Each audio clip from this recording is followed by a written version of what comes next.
కూడా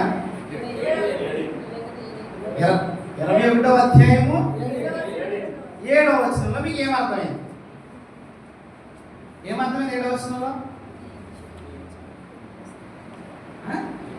నువ్వు ఉన్నావా ఎప్పుడైనా వినేసావా? ఓకే ఓకే ఓకే నువ్వు ఆవేది సైడ్ ఇంకేముందని అక్కడ ఏముంది చెప్పండి. బాగా చదవాలి, మళ్ళీ చదవను ఒకసారి అందరూ చదువుదాం. దీని అందరూ ప్రకటన గ్రంథం 21వ అధ్యాయము. జయించువాడు వీటిని స్వతంత్రించుకొనును, నేను అతనికి దేవుడినే ఇందును, అతడు నాకు కుమారుడే ఇందును. అంటే ఏమర్థమైంది మీకు చెప్పాలి. మళ్ళా ఈ వచనం బట్టి మీకు ఏమర్థమైంది? జయించువాడు జయించువాడు అంతేనా? ఇంకేమన్నా ఇంకేమన్నా లేకపోతే జయించువాడు రాస్తే సరిపోదు కదా, ఇంకేదో ఉంది. వెరీ గుడ్ అంతేనా? ఇంకేమన్నా చదువు. ఈరోజు నేను మీకు చెప్పబోయే అంశం ఏంటంటే జయిస్తేనే. ఏంటండి? జయిస్తేనే. ఎప్పుడన్నా ఒక కుర్రాడు 10th క్లాస్ కుర్రాడు నాకు సైకిల్ కావాలని అడిగాడు అనుకోండి, అప్పుడు కండిషన్ పెడతారు తండ్రి. ఏమని? 10th క్లాస్ ఫస్ట్ క్లాస్లో పాస్ అయితేనే, నువ్వు బీటెక్ పాస్ అయితేనే, నువ్వు జాబ్ తెచ్చుకుంటేనే నీకు పెళ్ళి. జాబ్ తెచ్చుకుంటానే కదా పెళ్ళి. లేకపోతే చేసేస్తాను అనుకోండి. చూడండి జాగ్రత్త సార్ ప్లీజ్. తిరగొద్దండి, అబద్ధం చాలా ఈ క్రమంగా ఉన్నాం. ప్రతిదాన్ని మర్యాదగా క్రమంగా తెలియదు. చూడండి, జయిస్తేనే ప్రతి తండ్రి లేదా ప్రతి తల్లి ప్రతి స్నేహితుడు నువ్వు ఇది సాధిస్తేనే. పడగొట్టకపోతే ఇంకెందుకు నువ్వు అనుకుంటారు కదండి స్నేహితులు. ఏదైనా ఒక పనిని పట్టుకున్నాము అని అంటే వాళ్ళు ఏం చేస్తారు? మన స్నేహితులైనా తల్లి అయినా తండ్రి అయినా ఏమనంటారు? జయిస్తేనే, గెలిస్తేనే. సమాజంలో అన్ని గొప్పలు చెప్పి మా కొడుకులాగా మా కూతురులాగా అని చెప్పిన తర్వాత వాళ్ళు కొంతమంది సబ్జెక్ట్ ఫెయిల్ అయిపోయాడు ఉంటుంది. సంఘంలో మా అమ్మాయి ఎలాగా మా అబ్బాయి ఎలాగని చెప్తారు, ఆడు ఫెయిల్ అయిపోయాడు. కానీ వేరే వాళ్ళ కంటే తక్కువ వచ్చింది. అప్పుడు ఎలా ఉంటుంది? అందరూ చూసిన వాళ్ళు ఏమంటారు? అంటే మనిషికి గెలిస్తేనే విలువ, మనిషికి సాధిస్తేనే విలువ, మనిషికి ఓడిపోతే విలువ లేదు. సముద్రి సౌకర్యాలు. దేవుడు ఎవరికి దేవుడు? ఎవరికి దేవుడు? మనుషులకి. వేరే నాకు చదివిన వాక్యం చెప్తానే ఉంటాను, మళ్ళీ చదువుదాం. అక్కడ 7వ వచనం 27వ అధ్యాయం 7వ వచనం. నేను అతనికి దేవుడని ఎవరికి? జయించువాడు వీటిని స్వతంత్రించుకోండి. ఎవడైతే జయిస్తాడో వాడికి మాత్రమే దేవుణ్ణి. పని పాట లేని వాళ్ళకో, బ్యాప్టిజం తీసుకున్న వాళ్ళకో, ఓడిపోయిన వాళ్ళకో, లోకంలో పాపంతో ఓడిపోయిన వాళ్ళకో, లోకాన్ని దాన్ని ఎదిరించలేక లోకం దగ్గర ఓడిపోయినట్టుకో, శ్రమల దగ్గర ఓడిపోయినట్టుకో దేవుడు కాదట. జయించువానికి నేను తండ్రిని అంతే. ప్రతి ఒక్కరికి తండ్రి కాదు, కానీ దయ్యమైంది కాబట్టి కానీ తండ్రి. తన కుమారులందరూ ఏమనుకుంటున్నాడు తెలుసా? మీరు జయించాలి, మీరు గెలవాలి. అసలు మీరు పోరాడాలి. ఎప్పుడు గెలుస్తాం? అసలు పోటీలో పాల్గొంటాను కదా. రాత్రి అంతా నువ్వు ఇచ్చినా సరే పాపం చాలా మంది రాలేకపోయారు. పోటీలు వస్తే కనీసం 4-5 పేర్లు చెప్పారు. అబ్రహాము, ఇస్సాకు, యాకోబు, దావీదు, యేసుక్రీస్తు, మరియా, యోసేపు పేర్లు చెప్పలేదా? 7 పేర్లు చెప్పినా సెకండ్ ప్రైజ్ వస్తుంది రాదా? అంటే మనిషి పోరాడడానికి కానీ కనీసం అందులో పార్టిసిపేట్ చేయడానికి కూడా ఆసక్తి చూపించట్లేదు. చిన్నప్పుడు గులాబ్ జామున్ ఒక యాడ్ వచ్చేది, చిన్న పిల్లడు. అది గులాబ్ జామున్ అంటే చాలా ఇష్టం.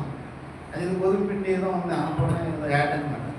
ఆ చిన్న పిల్లడు వాళ్ళ నాన్న ఏం చేస్తాడంటే గులాబ్ జామున్ ఇస్తాడు, వాడు గులాబ్ జామున్ అన్ని తినేస్తాడు. వాళ్ళ అమ్మ వచ్చి అడిగింది, ఎందుకంటే ఇది పెట్టదని చెప్పాను కదా అంటాడు. సారీ, తండ్రి వచ్చి అడిగితాడు, ఎందుకంటే పెట్టదని చెప్పాను కదా అని అంటే ఆ చిన్న పిల్లడు అంటాడు, ఆ తల్లి అంటది, ఎన్నడు రన్నింగ్ రేస్లో సెకండ్ వచ్చానంటే అందుకే పెట్టలేదు. నాకు ఈ మీద డౌటే, అసలు నువ్వు రన్నింగ్ రేస్లో సెకండ్ అవ్వడా ఎంతమంది పాల్గొన్నారా అన్నాడు. ఇద్దరు అది పాల్గొన్నారు. ఎంతమంది పాల్గొన్నారా? టైప్ సి ఈ టైప్ సి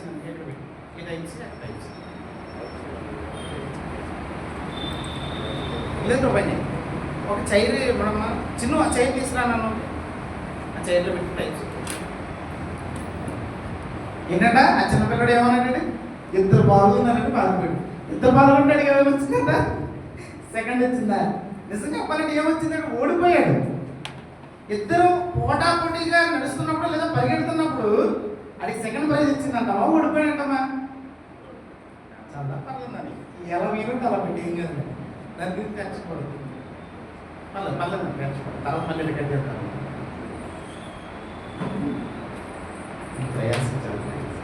ఓకే, అంటే దేవుడు తన పిల్లల్ని ఎలా చూడాలనుకుంటున్నాడండి? జయించారు నా పిల్లలు, జయిస్తేనే నేను తండ్రిని, ప్రతి ఒక్క పరలోకమందున మా తండ్రి అని మనం అంటాం. ఆయన దైవమేడు కరుణమేడు కాబట్టి. కానీ దానికి ఒక ఆలోచిస్తున్నాను, నువ్వు జయించవు లోకాన్ని, నువ్వు జయిస్తేనే నేను నీకు తండ్రిని అవుతాను. మరి ఇప్పుడు మనందరికీ రోల్ మోడల్ ఎవరంటే యేసుప్రభు. యేసుప్రభు ఈ లోకానికి వచ్చిన తర్వాత ఒక మాట చెప్తారు. యోహాను సువార్త 16:33 చదువు. యోహాను సువార్త 16:33. మరణాన్నైనా చూద్దాం. మరణాన్ని చెప్పాలంటే చివరి అధ్యాయం రావాలి. 16వ అధ్యాయంలో ఉన్నాం. యోహాను సువార్త 16:33. నా యందు మీరును మీకు సమాధానము కలుగునట్లు ఈ మాటలు మీతో చెప్పుచున్నాను.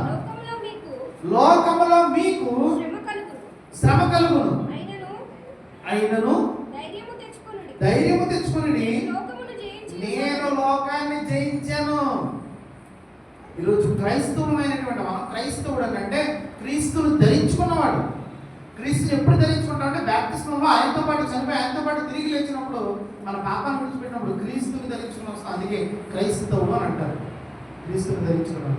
యేసుప్రభు ఎందరిగో నేను లోకాన్ని జయించాను. యేసుప్రభుని కడపటి ఆదాము అని పోలుస్తారు. మొదటి ఆదాము ఎందులో ఓడిపోయి తెలుసా? పాపాన్ని ఎదురుగా ఉంచినప్పుడు పాపం దగ్గర ఓడిపోయాడు, లోకంలో ఓడిపోయాడు ఆదాము. మొదటి ఆదాము ఇంకేం ఓడిపోయాడండి? శ్రమల్ని శోధనలు ఓడిపోయాడు, తన శరీరాన్ని దగ్గర ఓడిపోయాడు, మరణం దగ్గర ఓడిపోయాడు. అని యేసుక్రీస్తు శరీరాన్ని జయించాడు, లోకాన్ని జయించాడు, పాపాన్ని జయించాడు, మరణాన్ని జయించాడు అండి. ప్రేమ చెప్తాను, పాపాన్ని కూడా జయించాడు. మొదటి ఆదాము అన్నింటిలో ఓడిపోయాడు. అందుకు మొదటి ఆదాము మరణాన్ని తెచ్చుకున్నాడు. యేసుక్రీస్తు మరణాన్ని జయించాడు కాబట్టి నిత్య జీవాన్ని తెచ్చుకొని మనందరికీ నిత్య జీవాన్ని అనుగ్రహించాడు. సహోదరు సరే, ఇక ముందుకు వెళ్దాం. యేసుప్రభువు మాట్లాడితే చెప్తాడు, ఇదిగో నాలో పాపం అన్నది ఎవడు స్థాపించగలడు? యేసుక్రీస్తులో ఎటువంటి పాపము లేదు.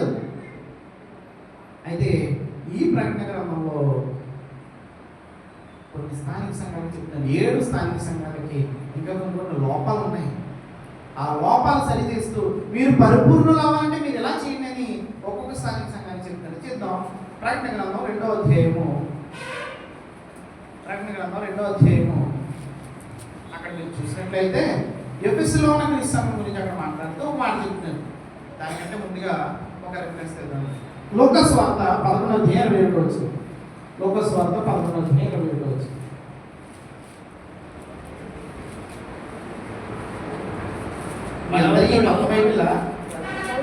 అయితే చాలా టైం పడుతుంది. బలవంతుడు ఆయుధములు ధరించుకొని తన ఆవరణమును కాచుకొనినప్పుడు అతని సొత్తు భద్రముగా ఉండును. అయితే అతని కంటే బలవంతుడు ఒకడు అతని పైబడి జయించినప్పుడు. చాలండి. ఇక్కడ ఈ వాక్యంలో బలవంతుడు ఎవరు చెప్పండి? బలవంతుడు ఎవరు? బలవంతుడు ఎవడు? బలవంతుడు ఎవడు? కొన్ని లోకంలో బలవంతుడు ఎవడు? జిమ్జీస్ కూడా, 6 ప్యాక్ కూడా. లోకంలో ఒక సామెత ఉంటుంది. 11:21. 11:20. లోకంలో ఒక సామెత ఉంటుంది. ఏమని సామెత ఉంటుంది? రాజు కంటే ఎవడు బలవంతుడు? ఎవడాడు? మొండెడు. వాడు రాజు కాదు కదా, ఎప్పుడు వచ్చినా సరే మాట. ఈ వచనంలో బలవంతుడు అంటే అపవాది. వాడు బలవంతుడు ఏమన్నాడట? ఆయుధములు ధరించుకుని తన ఆవరణాలు కాచుకున్నాడు. ఇదిగో నా పిల్లలు, ఇదిగో నేను పాము పట్టేసి వీళ్ళందరూ నా శిష్యులే, ఇది ఈరోజు ఆరాధన రాకుండా చేశాను, వీళ్ళందరూ నా పిల్లలని చుట్టూరు పడు. బలవంతుడు ఏం చేస్తాడు? ఆయుధములు ధరించుకొని తన ఆవరణాలను కాచుకున్నాడట. ఎవరినైతే ఆరాధన రాకుండా చేశాడు, ఎవరైతే దేవుని సన్నిధికి రాకుండా చేశాడు, ఎవరైతే దేవునికి వ్యతిరేకంగా ఉండేలా చేశాడో వాళ్ళందరినీ కాచుకున్నాడట. ఎవడు? అపవాది. ఏం ధరించుకున్నాడట? ఆయుధాలు ధరించుకున్నాడట. ఎందుకు? వాటి శత్రువు అయినటువంటి యేసుక్రీస్తుని జయించాను. అక్కడ మీరు వచ్చి చదివితే వానికంటే బలవంతుడు ఒకడు వచ్చినప్పుడు, వాడిని జయించినప్పుడు, అపవాది కంటే బలవంతుడు ఎవరో తెలుసా? యేసుక్రీస్తు. యేసుక్రీస్తు వచ్చినప్పుడు మొత్తం రాస్తంత ఏమైపోతుందట, మొత్తం కోల్పోతుంది. ఈరోజు ఆ యేసుక్రీస్తు స్థానంలో అపవాది కంటే బలవంతుడిగా దేవుడు మనల్ని చూడాలనుకుంటున్నాడు. ఆ బలవంతుడి కంటే బలవంతుడిగా మనల్ని చూడాలనుకుంటున్నాడు. అప్పుడు అపవాది యొక్క క్రియలు ఏమైపోతాయండి? ఇప్పుడు మొదటి స్థానిక సంగతి ఏం చెప్తారంటే, ప్రకటన గ్రంథం 2వ అధ్యాయం 7వ వచనం చదువు. ప్రకటన గ్రంథం 2వ అధ్యాయం 7వ వచనం. చెవి గలవాడు ఆత్మ సంగములతో చెప్పు మాటలు జయించువానికి దేవుడు పరదేశంలో ఉన్న జీవవృక్ష ఫలములు భుజింపనిచ్చును. జయించువానికి దేవుడు పరదేశంలో ఉన్న జీవవృక్ష ఫలములు ఎవరికంటే ఎవరికి ఇస్తారట? పరదేశంలో ఏముందట? పరదేశం ఎక్కడంటే, ప్యారడైస్ అంటే ఎక్కడ ఉంటుంది? పరదేశం తెలిసే ఎవరికైనా? పరలోకమా? పరదేశం. ప్రతి ఒక్కరు చనిపోయిన తర్వాత మన ముల్లోకాలు ఉన్నాయి తెలుసా? ముల్లోకాలు ఏమేంటి? ముల్లోకాలు 3 లోకాలు ఉన్నాయి. ఏమేంటి? పరలోకము, భూలోకము, మృతుల లోకం. మృతుల లోకాన్ని పాతాళ లోకము అంటారు, పాతాళము అని అంటారు. ప్రతి మనిషి చనిపోయిన తర్వాత మృతుల లోకంలో వెళ్ళిపోతారు. పాతాళంలో మళ్ళీ 2 పాటలు ఉంటాయి. ఏంటి? అబ్రహాము రొమ్ము లేదా నెమ్మది గల చోటు, దాన్నే పరదేశం అంటారు. యేసుప్రభువు దొంగతో చెప్తారు, ఏమన్నాడు? నేడు నీవు నాతో కూడా నెమ్మది గల చోటు అయినటువంటి మృతుల్లో మనందరం వెళ్తాం, కానీ అందులో 2 ఉన్నాయి. ఒకటి నెమ్మదికరమైనది అబ్రహాము రొమ్ము, లేదంటే ప్యారడైస్, పరదేశంలో ఉంటాం. ఇప్పుడు ఎవడైతే పాపం చేశాడో, ఎవడైతే దేవునికి వ్యతిరేకంగా ఉన్నాడో వాళ్ళందరూ ఎక్కడ ఉంటారు అంటే వేదనకరమైన స్థలంలో ఉంటారు. వీళ్ళిద్దరి మధ్య ఏమున్నదంటే అగాధం ఉంది. పరదేశం, ప్యారడైస్ అని రాస్తే చాలా మంది పరలోకంలో ఉంటారు కాదు. పరదేశం అంటే మృతుల లోకంలో నెమ్మది కలిగి విశ్రాంతి చూడు. ఎవరైతే బ్యాప్టిజం తీసుకుని నిద్రిస్తారో వాళ్ళందరూ ఎక్కడ ఉంటారండి? పరదేశంలో ఏదో ఉందండి. ఏముంది? జీవవృక్ష ఫలములు ఇచ్చే చెట్టు ఉందట. దాన్ని భుజింపనిస్తానంటే పర్మిషన్ ఇస్తానంటే ఎవరికి? జయించిన వానికి.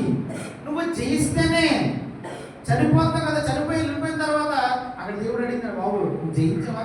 పాపాన్ని జయించవా? లోకాన్ని జయించవా? అపవాదిని జయించవా? నీ శరీరాన్ని జయించవా? నీ శ్రమను జయించవా?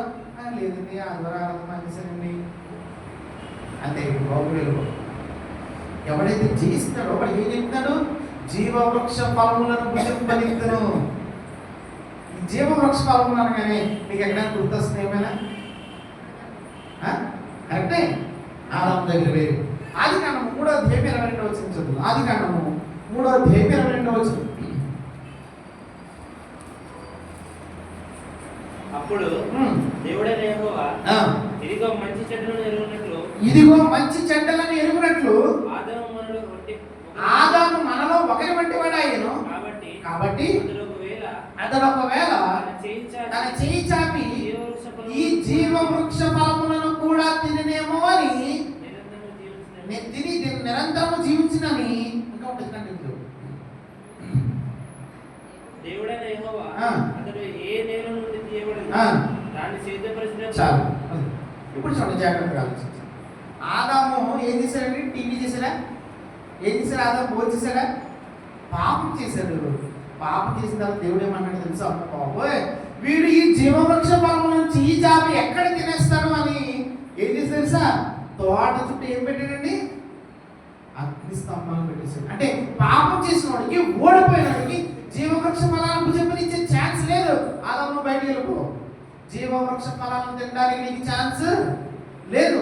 కానీ ఎవరికి ఇస్తానంటే ఆదాముకు దక్కినటువంటి భాగ్యము. ఆదాము ఆ తోటను సిద్ధపరిచాడు.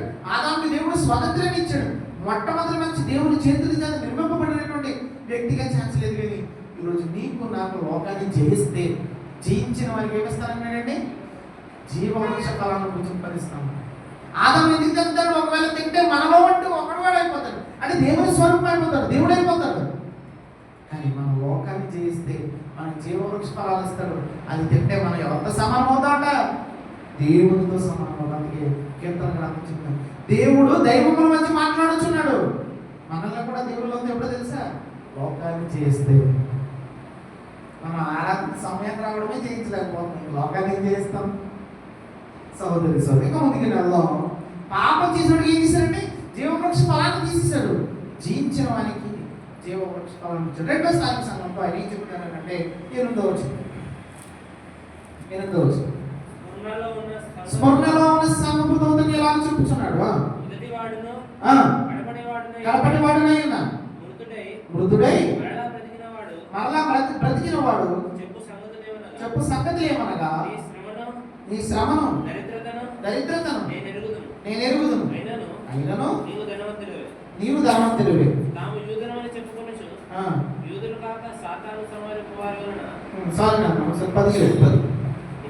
ఇదిగో మీరు శోధింపబడినట్లు అపవాది మీలో కొందరిని చెరవేయకపోవచ్చున్నాడు.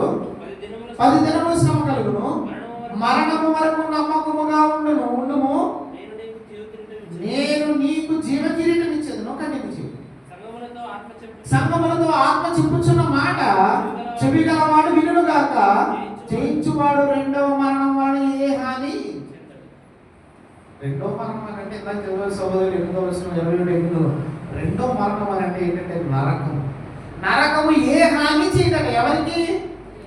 చేస్తేనే. నువ్వు చేస్తే నిన్ను నరకంలో పడేయను. నువ్వు చేస్తే ఓడిపోయిన అక్కడికి వెళ్ళిపోతాడు తెలుసా. మీరు ఇంకా ఫ్రీ అయితే చూసుకుంటారు. ఒకసారి 16 వచ్చేవారు కానీ మత్తయి 25 వచ్చేవారు కానీ ఓడిపోయిన అందరూ అక్కడ ఏడుపును పంట్లు కొరుకుంటే ఉన్నాం.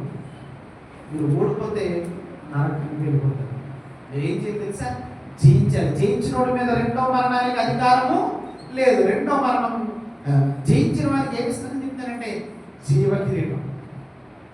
మన సహోదరులు దేవజనం చెప్పారు. మనందరూ ఎలా ఉన్నట్టు పురుషులు స్త్రీలు కూడా యాజకులు, రాజులైనటువంటి యాజకులు. కిరీటం ఎవరికి ఉంటుందండి? కిరీటం రాజు ఉంటుంది. ఇప్పుడు నువ్వు గెలిస్తేనే రాజు అవుతావు. నువ్వు యుద్ధంలో చేయకుండా రాజు ఉండాల్సిన లక్షణాలు లేకుండా బంధించిన శత్రువుని చంపేస్తారు అన్ని మాట సరిగలేదనుకోండి. నీ క్రియలు అసలు రాజుకి అసలు టెస్ట్ పెడతా తెలుసా మీకు? సకల విద్యలోనే ఆరితేరిపోవాలి.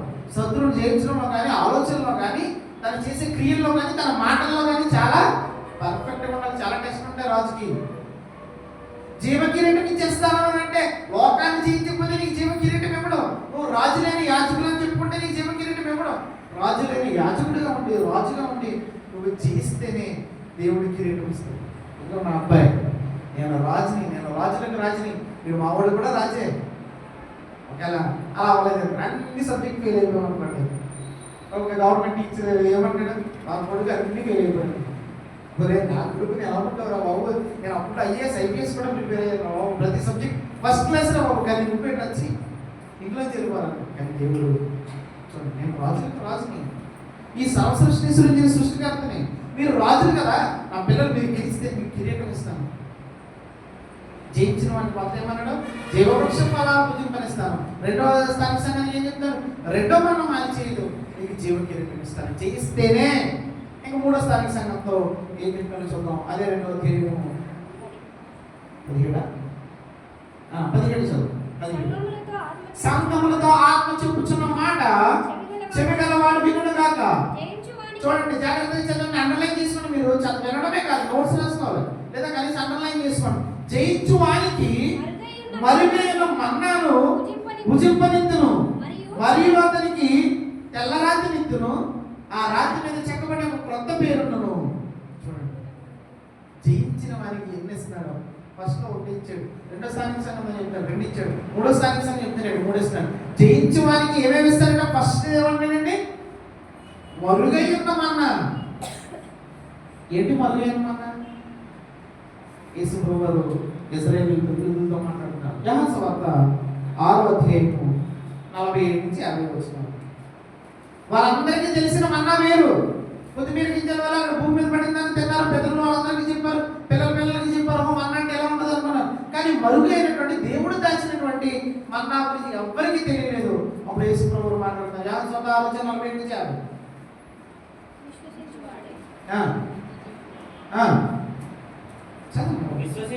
విశ్వసించువాడే నిత్య జీవము గలవాడు. జీవాహారము నేనే. మీ పితరులు అరణ్యములో మన్నాను తినినను చనిపోయారు. దీనిని తినువాడు చావుకున్నట్లు పరలోకము నుండి దిగి వచ్చిన ఆహారము నేనే. ఇదేంటో ఆయన గురించి చెప్తుంది. సహోదరు పితరులు ఇశ్రాయేలీయులందరూ వాళ్ళు ఏం చేశారంటే దేవుడు ఇచ్చినటువంటి మన్నాను తిన్నా కూడా చనిపోయారు. కానీ ఇక్కడ యేసు ప్రభువు చెప్తున్నారు, మీ తండ్రులు ఆకాశం నుంచి వచ్చినటువంటి ఆ మన్నా తిన్నా చనిపోయారు, కానీ ఇదిగో మీరు చావకున్నట్లు నన్ను తిన్నవాడు మరుగైన మన్నాను నేనే. అది దాచబడి ఉన్నది, మీ అందరికీ తెలియలేదు. ఆ మరుగైన మన్నాన్ని ఎవరైతే పూజిస్తారో మనకి ఏం చేస్తే తెలుసా, నిత్య జీవం ఉంటుంది, నిత్యము జీవిస్తాడు. మరుగైన మన్నాన్ని ఇస్తారంటే ఎవరికి? జయించిన వారు, అంటే యేసుక్రీస్తుని ఇస్తారు, అంటే వాక్యాన్ని ఇస్తారు. యేసుప్రభువుని మనం ఇచ్చిన మన జీవితంలో ఏమవుతుందంటే నిత్య జీవంతులు. సహోదరు సహోదరులు, మనం ఇక్కడ వస్తే టికెట్ తీసుకున్నాం. మేము అనుకున్నాం ఒకవేళ పీడిఎఫ్ కదా, వాడు సాఫ్ట్ కాపీ కదా, ఒక వద్ద ఇక్కడ ఇవ్వాలి అనుకున్నాం. టికెట్ లేకపోతే ఏం చేస్తాడు? తీసి రైలు బయటకి వెళ్ళిపోమంటాడు. కానీ యేసుక్రీస్తుని ధరించుకోకపోతే పరలోకానికి మనకి లేదు. జయించిన వారికి ఏమిస్తారంటే మరుగైన మన్నా, వాడు నిత్యము జీవిస్తారు. అంటే యేసుప్రభువు శరీరానికి సాదృశ్యం మనం ఏం చేసుకుంటాం? ప్రతి ఆదివారము రొట్టె, ఆయన శరీరం. అంటే మరుగైన మన్నా ఎవరు పూజిస్తున్నాం? మనం. మనకి ఎందుకు ఇచ్చాడు చెప్పండి ఈ మరుగైన మన్నాన్ని? లోకాన్ని జయించాం, పాపాన్ని జయించి, పాపాన్ని విడిచిపెట్టి రక్షణ పొంది సంఘంలో చేర్చబడ్డాం కాబట్టి, మనం జయించాం కాబట్టి ఏంటి? మరుగైన మన్నాన్ని ఇచ్చాడు. ఇక్కడతో అయిపోయిందా? అని ప్రతి దినము, ప్రతి నిమిషము, ప్రతి గంట, ప్రతి క్షణం మనం ఎప్పుడు దొరుకుతుందని అపవాది ఎదురు చూస్తూ ఉంటాడు. బయట లోకంలో నుండి ఎదురు చూడాల్సిన అవసరం లేదు, ఇలా జ్ఞానం స్థలపడిపోతారు. కానీ మనకి రకరకాల ఆకర్షణ తీసుకురావచ్చు. లోకంలో ఉన్నదంటే ఏంటంటే శరీరాన్ని తీసుకురావచ్చు, నేత్రాన్ని తీసుకురావచ్చు, జీవబ్రహ్మాన్ని తీసుకురావచ్చు. ఆరాధనకి లేటుగా వచ్చేలా చేసి అసలు ఆరాధన మాన్యతనే చేయొచ్చు. ఆరాధనకి వచ్చిన ఇక్కడ చేపకళ్ళు ఎలా ఉంటాయంట? చేప ఎంతమంది కూడా కళ్ళు తెలుస్తారు. చాలా మంది చేసేది అదే కదా, కొన్ని నిద్రపోరు కానీ అవును కదా హల్లెలూయా ఆమేన్ స్తోత్రం అంటారు. కానీ ఏం చెప్పారు ఏంటంటే దేవుని వాటిని చాలా బాగా చెప్పారు, సూపర్ చెప్పారు. కానీ ఏం చెప్పారు అయ్యారంటే నిమ్మకి నీరెత్తాక సాంతేకి తెచ్చి నిమ్మ నీరెత్తులంటే నిమ్మ తోటకి ఎంత నీరేసినది లాక్కుంటేనే ఉంటుందంట, తీసుకుంటేనే ఉంటుందంట. అలాగే మీరు వాక్యం తగ్గినేస్తారని కాదు, దానికైతే ఎవరైనా ఆగమంటారు. అంటే చెవులే ఏమైపోతుంది? ఈ చెవులు పిలవడం. మన హృదయంలో వాక్యం ఫలించాలంటే, గ్రహించాలంటే దాన్ని గ్రహించాలి. 4 రకాలైనటువంటి నేలలు చెప్తారు యేసుప్రభువు. విత్తనాలు వేసినప్పుడు ఏమైందంటే కొన్ని విత్తనాలు ఎక్కడ పడ్డాయంట? త్రోవ పక్కన. త్రోవ మీద పడినప్పుడు ఏమైపోయినాయంటే కొన్ని పక్షులకు తీసుకుని. ఇలాంటి అంటే అర్థమేంటంటే ఇలా ఆరాధనకు వస్తారు, లేదా వాక్యం వినడానికి వస్తారు. కానీ వెంటనే ఆ గేట్ దాని వెంటనే ఆ విత్తనాలు ఏం చేస్తాయంటే అపవాది పక్షులు తీసుకెళ్ళిపోతాయి. కొన్ని విత్తనాలు ఎక్కడ పడ్డాయంట? రాతి నేల పడ్డాయంట. రాళ్ళు మీద అంతా వేరంతా ఉండదు కాబట్టి 2-3 రోజులు వేరు వచ్చి దాన్ని పట్టుకుని తర్వాత ఎండకి వాకింగ్ పిల్లలు కదా అనుకుంటారు. 2 రోజులు అయిన తర్వాత మళ్ళీ మైండ్ నుంచి పోతుంది, వీళ్ళు ఆలోచన మాటల్లో పోతుంది. కొన్ని విత్తనాలు ఎక్కడ పడ్డాయట? మూల పదవుల్లో పడ్డాయట. సోదరు మూల పదవులో బాగా పెరిగిందే కానీ దాని ఐహిక లోక విచారంలో ఏం చేస్తాయట? చెట్టుని ఆ మొక్కని దుంకి తీస్తున్నాయి. సమస్యలు ఉండొచ్చు, శారీరక సమస్యలు, ఆత్మీయ సమస్యలు, ఇంట్లో సమస్యలు ఉండొచ్చు, రకరకాల సమస్యలు ఉండొచ్చు. ఈ ధన ఐహిక లోక విచారంలో ఏం చేస్తాయంటే ఆ మొక్కని, అంటే వాక్యం విన్నా సరే మనం ఉన్నటువంటి శ్రమలో ఎదవకుండా చేస్తాం. కానీ జయించిన విత్తనాలు ఉన్నాయి చూసారా, భూమిని చీల్చుకుని పైకి వస్తాయని చూసారా. విత్తనం దాన్ని మనం నేర్చుకోవాల్సిన విషయం ఏంటంటే యేసుప్రభువు చాలా విషయాల్లో చాలా ఉపమానాలు విత్తనం గురించి చెప్పారు. ఎందుకు తెలుసు విత్తనం గురించి ఎందుకు చెప్పారు తెలుసా? అక్కడ వ్యవసాయం చేయడం గురించి చెప్పారు. ఏమంటే భూమి ఎంత పెద్దది ఉంటుంది? చాలా పెద్ద ఉంటుంది కదా. ఇంత పెద్ద భూమిలో మీరు చిన్న విత్తనం వేయించండి, చిన్న ఆవగింజ విత్తనం వేయించండి, అది భూమిని చీల్చుకొని చీకటిని ఛేదించుకొని భూమిని చీల్చుకొని తమ్ములో బయటకు వస్తుంది. మనకు చిన్న సమస్య వస్తే ఎలాగన్నా అది జరిగింది ఇది జరిగిందని బాధపడుతున్నాం. ఒక విత్తనం గురించి దేవుడు మనకు నేర్పిస్తుంది. అది లోకాన్ని జయించి భూమిని జయించి భూమిలోంచి చీల్చుకొని దాన్ని తొక్కిన ఏం చేస్తారండి? తొక్కిన ఆరాధిస్తారు. దాన్ని పొలాలు విత్తనం వేసినప్పుడు తొక్కుతారు, దున్నుతారు, తొక్కుతారు. కానీ అది భూమిని చీల్చుకొని జయించినప్పుడు అది ఏమవుతుందంట? 30 గాను 60 గాను 300 గాను ఫలిస్తుందంట. అలా క్రైస్తవులను ఫలిస్తుంది. జయించు వారికి ఏమిస్తానని చెప్పాడండి? మరుగైన మన్నాని. ఇంకొకటి ఇంకేం చెప్పాడు చూడండి, తెల్లని రాతినిచ్చును. తెలుసు ఇప్పుడు క్రైస్తవులు చనిపోతే ఇప్పుడు సమాధి పండుగ అవుతుంది కదా. ఎప్పుడండి? ఏప్రిల్ ఈ నెల 2 days అయిపోయిన ఫస్ట్ 4 వారాలు ఏదో అయిపోయిన సమాధి పండుగ. బ్రతుకున్నప్పుడు తల్లికి తండ్రికి కొంచెం గుక్కెడు నీళ్ళు ఇవ్వడు కానీ, అన్నం పెట్టడు కానీ, సమాధి పండుగ ముందు రోజు ఏంటంటే శనివారం సాయంత్రం అక్కడ కల్లా వేసి కింగ్లేసి ముక్కేసి గొప్పలు వేసేసి దండలు వేసేసి తర్వాత ఆదివారం తెల్లవారుజామున 4కి ఎందుకు బైబిల్లో ఆదివారం తెల్లవారుజామున మరీ అయిపోయిందంట కదా. 4కి లేచి వెళ్ళిపోయి అరటిపళ్ళు, ఇంకేంటి బెల్లము, అటుకులు, వేపింశనగపప్పు, పొట్లగడ్డలు ఇవన్నీ కలిపి పడిపడేస్తారు. పెట్టి అక్కడ ఒక రాత్రి పెడతారండి, టైల్స్ లేదంటే గ్రానైట్ రాయి పెడతారు. వాళ్ళ దగ్గర తాత పేరు పెడతారు. ఏంటి తెలుసా, ఆ తెల్ల రాయి మీద ఒక పేరు రాస్తారు. ప్రభునందు నిద్రించారు. ఆయన బ్యాప్టిజం తీసుకోకపోయినా సరే ప్రతి లక్షల మీద చూడండి ప్రభునందు నిద్రించాడు అని ఉంటుంది. తెల్లని రాత్రి పెడుతుంది. ఎప్పుడైనా సమయం ఉన్నప్పుడు ప్రకటన గ్రంథం గురించి వచ్చిన మేము గుంటూరులో చెప్తున్నాం. నాకు కూడా ఎప్పుడైనా సమయం ఉన్నప్పుడు దాని గురించి ఇంకా వివరణిస్తాం. తెల్లని రాత్రి ఇస్తాడు. ఆ రాత్రి ఇవ్వడమే కదట క్రైస్తవులు ఎందుకు పెడతారో అర్థం చేస్తాడు. ఆ రాత్రి మీద క్రొత్త పేరు క్రొత్త అనే దేవుడు ఎందుకు తీసుకొస్తున్నాడు అంటే అబ్రహాము, సారాయిని సారా, క్రొత్తగా సౌలుని పౌలుగా ప్రతి దానిని క్రొత్తగా దేవుడు ఎందుకు చేస్తున్నాడంటే నీ పాత జీవితం వేరు, లోకం నిన్ను చూసినప్పటి వరకు చూసింది వేరు, నేను ఎంటర్ అయ్యి నీ లైఫ్ వేరు. కొన్ని సందర్భాల్లో కొంతమంది ఎంటర్ అయితే మన లైఫ్ ఏమవుతుందండి, ఎలా ఉంటుంది, మంచిగా మారిందా ఇబ్బందిగా మారింది. చాలా సంతోషం బ్రతికించారు సిస్టర్. కొంతమంది వచ్చినప్పుడు కొన్ని జీవితాలు అదరపుతం అయిపోతాయి, కొన్ని జీవితాలు సక్సెస్ఫుల్గా ఉంటాయి. అందుకే దేవుడు క్రొత్త పేరు, నేను ఎంటర్ అయిన తర్వాత ఈ జీవితం ఎలా ఉంటుందండి, క్రొత్తగా ఉంటుంది, క్రొత్త పేరు పెడతానండి. ఇంకోటి ఏమన్నానండి, చూడండి, ఆ రాతి మీద చెక్కబడిన ఒక కొత్త పేరును పొందిన వానికే కానీ అది మరి ఎవరికి తెలియదు. చూడండి సోదరులు, ఎవరికట పొందిన వానికే కానీ ఎవరికి అంటే పెద్దలు మన్నతమే ఎందుకు చంపారు? మన్న ఇచ్చింది ఎవరండి? దేవుడే కదా. ఒకసారి అక్కడ జరిగినటువంటి సంఘటన చూద్దాం. సంఖ్యాకాండము 11వ అధ్యాయం 11 నుంచి చదువుదాం. సంఖ్యాకాండం 11వ అధ్యాయం 11 నుంచి. యోసేపు గోత్రమునకు అనగా మనష్షే గోత్రమునకు సంఖ్యాకాండం 11 నుంచి కాగా మోషే యెహోవాతో ఇట్లనెను, నీవేళ నీ సేవకుని బాధించింది. ఎవరిని నిజానికి బాధించింది ఎవరు? ప్రజలు, ఇశ్రాయేలీయులు. కానీ మోషే దేవుడిని అడిగాడు, నువ్వు నన్ను ఎందుకు బాధపడుతున్నావు? నా మీద నీ కటాక్షమురా, నీకు ఈ జనులందరి భారమున నా మీద అంటే సంఘాన్ని నడిపించడం అంటే ఆశమాషి కాదు. అప్పుడు మోషే గారు చాలా ఇశ్రాయేలు నడిపించడానికి చాలా బాధపడ్డాడు. బాబోయ్ నా వల్ల కావట్లేదు. ఇంకేమన్నాడు చూడండి, నేనే ఈ సమాజంలో గర్భములు ధరించిందిరా. చూడండి ఎంతైనా పొరుగుడే కదండి. మోషే గారు అంతమంది మీద దేవుడు నాయకులుగా పెట్టినప్పుడు మోషే గారు అంత మిక్కిలి సాత్వికుడు కూడా బాధను చూసి భరించలేకపోయాడు. ఎంత తట్టుకుంటారండి, ఎవరైనా అంటగలం మనం? ఎంత భార్య అయినా సరే అంటే ఎంత తట్టుకుంటామండి.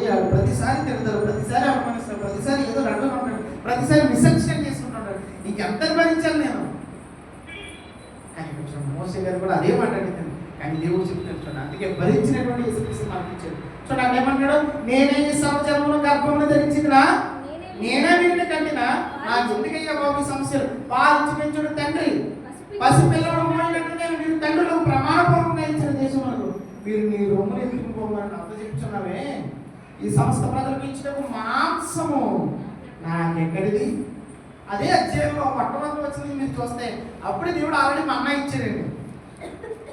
వెళ్ళేమన్నా ఇచ్చే ఈ మన్నా మాకు మనం కూడా వాక్యం ఏమైనా మీకు అర్థమవుతుందా? ఈ క్లాస్ ఆయన తీసుకొస్తారు, ఈయన తీసుకొస్తారు, మొదటి తీసుకొస్తారు, ఈ వాక్యం అనుకుంటున్నామా? ఇక్కడ వెళ్ళాలనుకుంటున్నాం. ఏంటి అన్న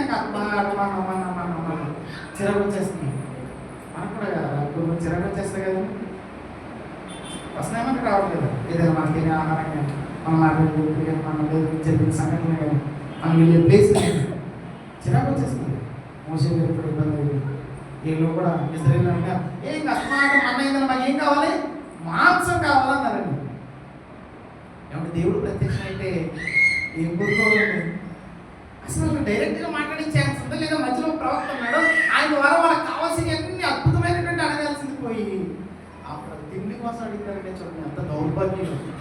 డైరెక్ట్ దేవుడితో యాక్సెస్ ఉంది, మనకంటే లేదు. దేవుడు మోషే గారు దేవుడిని నాకు సుఖశాంతిని ఇమ్మన్నాడు కదా, ప్లీజ్ మోషే గారు నాకు మనశ్శాంతిని ఇమ్మన్నాడు కదా. మోషే గారు నేను ఇంకో 14 సంవత్సరాలు ఒక అమ్మాయి కోసం కొలువు చేశాను, నాకు పెళ్లి చేయమని అడగరా? ఇలా ఎవడన్నా అడిగాడండి? ఇంట్లో సమస్యలు ఉన్నాయి, దేవుడు ముఖ్యంగా ఈ శనివారం విశ్రాంతిని ఆరాధనకి వెళ్ళడానికి మాకు ఇబ్బంది అవుతుంది, దేవుడిని అడగరా? ఇలాంటి ఎవడని అడిగాడు? మాంసం కావాలని అడిగాడు. దేవుడి దగ్గర వెళ్ళింది, రిపోర్ట్ వెళ్ళింది. సరే మీకు ఏం కావాలో దాన్ని ఉపయోగపరచట అంటే ఏమంటారు, కౌసు పెట్టు, ఊరేడు పెట్టు. సముద్రం నిండా వాళ్ళందరూ సముద్రం దగ్గరలో ఉన్నారు, వాళ్ళందరికీ ఏం చేశారంటే అక్కడ చూద్దాం వచ్చిన ఎక్కడ ఉన్నదంటే 32వ వచనం చదువుతాం. 32 11 కావున జనులు ఆ దినమంతయు రాత్రి అంతయు మరుసటి దినమంతయు లేచి, ఏమన్నా మీకు భోజనాలు వస్తే మీరు చూసారా, బర్డ్లో వచ్చిందని చికెన్ తినద్దని చెప్పారు, చాలా మంది పంటం మానేశారు. కానీ మీకు అవేర్నెస్ తీసుకురావాలని పౌల్ట్రీ ఫామ్ అందరూ ఏం చేశారనంటే చికెన్ ఫ్రై చేసి కోడిగుడ్లు ఉడకబెట్టి ఇస్తే లైన్లో కొన్ని వేల మంది వచ్చిన దగ్గర తీసేసుకున్నారు. వండడానికి ఎవరు ఇష్టపడలేదు, కానీ ఇక్కడ చూడండి ఫ్రీ ఇచ్చారు కదా దేవుడు మాంసం. మన రీసెంట్గా జరిగింది ఆంధ్రప్రదేశ్లో, తెలంగాణలో కూడా జరిగింది. లైన్ క్యూలు పెట్టేసి వెళ్ళిపోయారు. ఫ్రీ ఇస్తే చాలా మంది జనాలు కూడా తాగేస్తారు. ఇలా చూడండి ఎప్పుడెప్పుడు భోజనం ఆ మాంసాన్ని ఎలా కూర్చున్నారో చూడండి. ఎప్పుడెప్పుడైనా ఆ దినం అంతయు ఆ రాత్రి అంతయు మరుసటి దినం అంతయు పొద్దున్న రాత్రి తర్వాత రోజు పనేంటి కూర్చుకోవడమే. ఆ పూరేలు తీసుకుంటే తీసుకో అంటే ఎందుకు మాట చెప్తానంటే మనిషికి ఎంత తిన్నా తరగదు. ఉదాహరణకి మనం ఎంత తిన్నామో లెక్క చెప్పమంటారా? సరే రాత్రి ఎంత తిన్నాం, ఇంత రాసి రైస్ తిన్నాం కదా, అంతేనా? మనకి ఎన్ని సంవత్సరాలు అంటే ఒక యావరేజ్గా 30 సంవత్సరాలు యావరేజ్గా అందరికీ తీసుకున్నాం కదా, 30 సంవత్సరాలు. రోజుకి ఎంత తింటాం మనం? అర కేజీ. అంటే యాక్చువల్గా అర కేజీ ముగ్గురు తింటారు. పొద్దున్న టిఫిన్ తిన్నా అది కూడా బియ్యం కింద క్యాలిక్యులేట్ చేసి రోజుకి అర కేజీ, 2 రోజులకి కేజీ, నెలకు 15 కేజీలు. నెలకు 15 కేజీలు అంటే సంవత్సరానికి ఎంత? 150 కేజీలు. 150 కేజీలు అంటే 10 కేజీలు బస్తాలు ఎన్ని? 4 3 7 8 బస్తాలు, 8 కేజీలు బస్తాలు. ఎన్ని సంవత్సరాలు? అలాగా 30 సంవత్సరాలకి ఎన్ని? 240 బస్తాలు. అంటే దాదాపుగా 25,000. ఇదంతా దేనికి? రైస్కే. కోళ్ళు ఎన్ని తినంటే చెప్పండి, కనీసం 100 గ్రాములు. ఎన్ని కోళ్ళు తినండి 30 సంవత్సరాల్లో? అని నేను 15 సంవత్సరాలు వచ్చేవాళ్ళు తినకపోతే 10 సంవత్సరాలు తిన్నారు అనుకోండి. ఆదివారం 100 గ్రాములు, నెలకి అర కేజీ, సంవత్సరానికి 6 కేజీలు, 15 సంవత్సరాలు 15 900 కేజీలు, 90 కేజీలు, 100 కేజీలు. ఎన్ని కోళ్ళు తినమంటారు? ఎన్ని కోళ్ళు తిన్నా, ఎన్ని మేకలు తిన్నా, ఎంత రైస్ తిన్నా, ఎన్ని జ్యూసులు తాగి, ఎన్ని పచ్చికాయలు వెళ్ళిపోయి, ఎన్ని జాంకాయలు వెళ్ళిపోయి, ఎన్ని ఫుడ్ తిన్నామండి. అయినా సరే ఏమంటాం మనం? ఇంకా ఇంకా పొద్దున్న టిఫిన్ ఏం వస్తాం? బైబిల్ క్లాస్లో ప్రపంచంలో జరిగినంత అందరూ బైబిల్ క్లాస్ ఎప్పుడు వస్తారంటే 10 గంటల కంటే 11 వస్తారు కదండి. 12:30 అవగానే బ్రదర్ షుగర్ పేషెంట్స్ ఉన్నప్పుడు తొందరగా మునిగిందని అంటారు. ప్రపంచంలో మీరు ఏ స్థానిక సంఘం అయినా, అది డినామినేషన్ అయినా, క్రీస్తు సంఘం అయినా, ఎక్కడైనా సరే మీరు వెళ్ళండి, 11 వస్తారు. 12:30 ఈ మధ్యలో షుగర్ లెవెల్స్ ఎక్కడ డౌన్ అవుతాయి పాపం, అప్పటికి స్థానిక సంఘం బిస్కెట్లు టీ వేస్తారు. చిన్న గ్యాప్ నాకు కూడా ఇచ్చే కదా బైబిల్ స్టడీ జరిగిన 2 నెలలు. వీళ్ళు ఏం చేస్తారు వెంటనే 12:30 వెంటనే వాళ్ళ ఆలోచన ఏముంటుంది? భోజనం. పెళ్ళిళ్ళు కూడా మీరు చూడండి, తాళి కట్టే సమయానికి తాళి కట్టేసిన తర్వాత కూడా వస్తారు.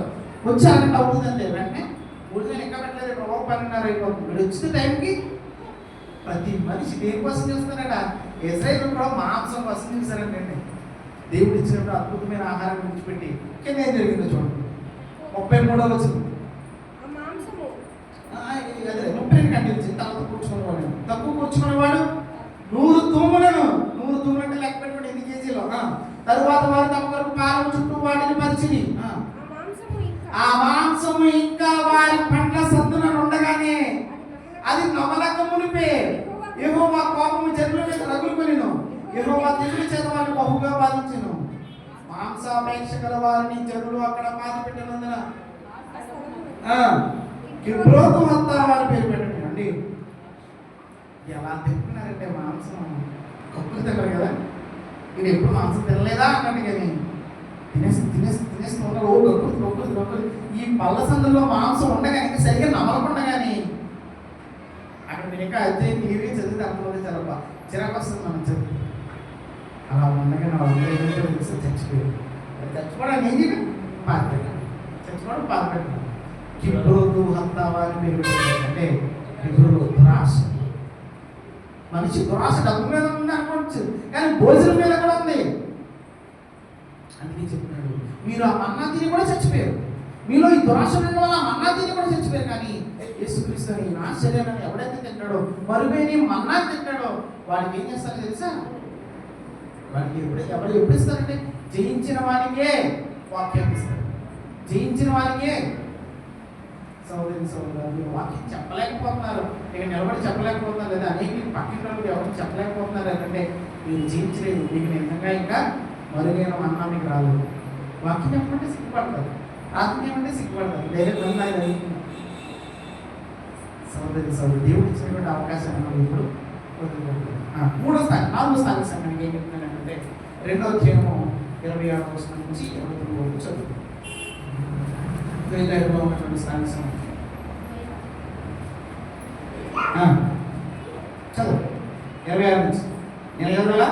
నేను నా తండ్రి వలన అధికారం పొందినట్లు జయించుచు అంతము వరకు నా క్రియలు జాగ్రత్తగా చేయడానికి జనుల మీద అధికారం ఇచ్చేది. జాగ్రత్తగా చూడండి, ఎవడైతే జయిస్తాడో, నా తండ్రి వల్ల అధికారం పొంది నేను జయించుచు ఎవడైతే ఎలా ఉన్నానో వాడికి జయించు వానికి జనుల మీద అధికారం ఇచ్చేదను. అతడు ఇనుప దంతముతో. మన బ్రతుకులు ఎలా ఉన్నాయి చెప్పండి? మన బ్రతుకు లోకంలో ఎలా ఉన్నాయి చెప్పండి? ప్రతి దానికి ప్రతి వాళ్ళ మీద ఆధారపడండి. ఈవెన్ ఆఫీసులోనైనా మన సుపీరియర్కి, మన బాస్కి ఇచ్చేది సార్ ప్లీజ్ సార్ నాకు లీవ్ కావాలి సార్, సార్ ఇలాగే సార్ అలాగే సార్, సార్ ప్లీజ్ సార్ నేను ఎలా చేస్తాను అలా చేస్తాను సార్, లేదు సార్ నాకు జాబ్లో తీయచ్చు సార్.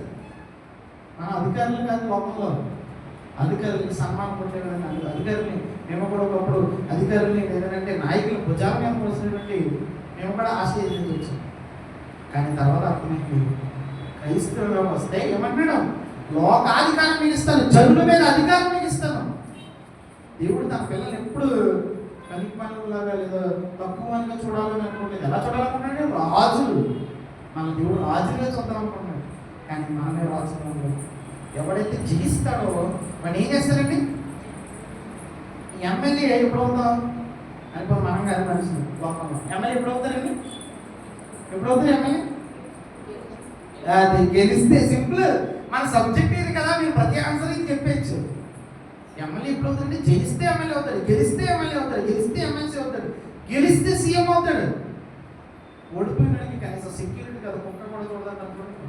నిజంగా ఓడిపోయిన మినిస్టర్ కానీ ఎమ్మెల్యే కానీ లోకంలో ఉన్న అధికారులు ఎవరు పట్టించుకోవడం ఓడిపోతుంది.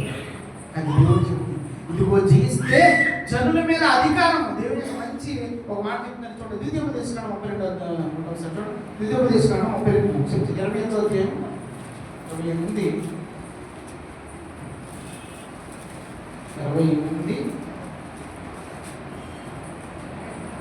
ఒకసారి 14 చివర్లో చదువురా. యెహోవా నిన్ను అన్న చదువురా. 28:14 యెహోవా నిన్ను తలగా నియమించును కానీ తోకగా నియమింపడు. దేవుడు తన పిల్లలు చెప్తారు, బాబు నేను చెప్పిన మీరు ఫాలో అవుతే మిమ్మల్ని ఎలా చేస్తాను తెలుసా? తలగా, తల తోక. ఏమర్థమైంది ఇందులో? చేపల చేపతాడు. భయపడేది వెరీ గుడ్, అక్కడ రాశారు. ఇంకా మంచిదే. ఇంకా ఇంకా దాన్ని డిస్కస్ చేద్దాం. ఎలా అంటే తల తోక అంటే తల తోక. Very good. తల తోక అంటే మీరు చేపని అది దేనైనా తీసుకోండి. ఆ జంతువుని పక్షిని లేదా తిమింగలాన్ని చెబుతుంది. దేనైనా పక్షిని అయినా జంతువైనా ఫస్ట్ దాన్ని నడిపించేది ఏంటి? ఫాలో అయ్యేది ఏంటి? తోక. ఈరోజు కార్యకర్తలు అంటే జెండా పట్టుకుని తిరిగి వాడికి ఏమీ ఉండదు. ఇంట్లో ఓటు కోసం వెళ్ళడానికి ఏమి ఉండదు. కానీ అధికారి లేకపోతే నడిపించేవాడే. దేవుడు నిన్ను తలగా చేస్తాడంటే అర్థం ఏంటి తెలుసా? నువ్వు నడిపిస్తావు, వెనకాల తోకగా ఉండడం నేను ఫాలో అవుతారు. అదే అర్థం. దేవుడు నీ హెడ్గా ఉన్నాడంటే దేవుడు హెడ్ ఆఫ్ ది డిపార్ట్మెంట్ హెడ్గా పెట్టాడు అని అంటే దేవుడు నిన్ను నడిపిస్తాడు. స్త్రీలు కూడా చెప్పాం కదా, దేవుడు నిన్ను ఎలా చేశాడట? గృహ నిర్వహణ, గృహ పాలన మీకు ఇచ్చాడట. హెడ్గా చూపిస్తాను, వెనకాల ఫాలో అవ్వాల్సిందే. సహోదరి సహోదరు చూడండి, ఏంటంటే అలాగా చేస్తున్నాడంటే నడిపించేవాడు. లోకంలో మనందరికి ఏం చేస్తారంటే మనం జయించిన వారికి అధికారాన్ని ఇస్తాను, లోకం మీద అధికారాన్ని ఇస్తాను, నేను తలగా చేస్తాను. నువ్వు ఎవరినే ఫాలో అవ్వాల్సిన అవసరం లేదు, అందరు నిన్నే ఫాలో అవుతారు. ఎవరికైతే జయించిన వాడు. ఇంకొక సాంఘికంలో చెప్తున్నాడు 3వ అధ్యాయము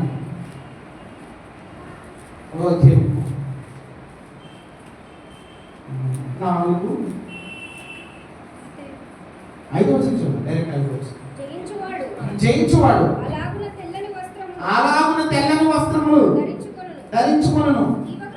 జీవ గ్రంథములో నుండి అతని పేరు ఎంత మాత్రమును తుడుపు పెట్టక నా తండ్రి ఎదుటను ఆయన దూతల ఎదుటను అతని పేరును చాలు.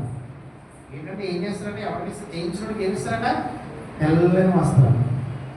మీరు మదర్స్ డే కదా లేదా ఉమెన్స్ డే కదా స్త్రీ గౌరవించి తెల్లసిట్టారని కొన్ని చెలపడం అయిపోతుంది. నేను ఏమైనా దొరాలనా అంటారు. ఇక్కడ తెల్లని వస్త్రాలు అంటే ఈ తెల్లని షర్ట్ గురించి దేవుడు మాట్లాడేది.